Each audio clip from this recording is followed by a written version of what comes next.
Hey guys, good today I'm going to check out this glass chandelier that I received for viewing purposes. It's a really nice glass pendant chandelier that you can install it wherever you need in your kitchen, island, your dining room, however you want it. Okay, these are the instructions, and this is the proper glass fixture. Let me take it out of the box.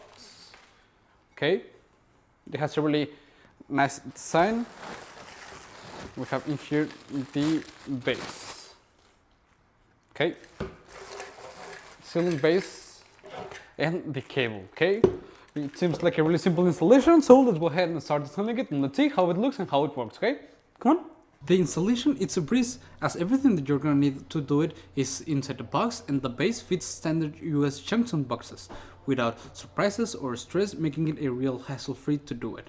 And each pendant is made from a thick, high-quality hand-blown glass with a subtle uneven texture that it scatters light beautifully, creating a warm and cozy atmosphere without feeling too fancy. You can use any E26 light bulbs, albeit LEDs, Edison or dimmables, whatever can fit your mood. If you want a cozy dinner glow, you can use a warm light bulb. If you need a bright light for cooking in your kitchen, you can go with a cool one.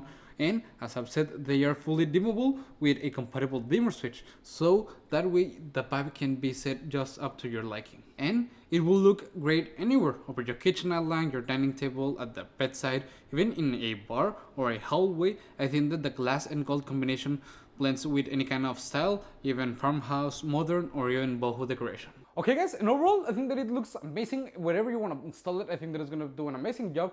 In this case, as you can see, I installed this warm white light bulb, but in your case you can install the one that you prefer. Some neutral white ones or just cold ones. I think that it's really nice, and overall I really like it and I will really recommend it. See you guys.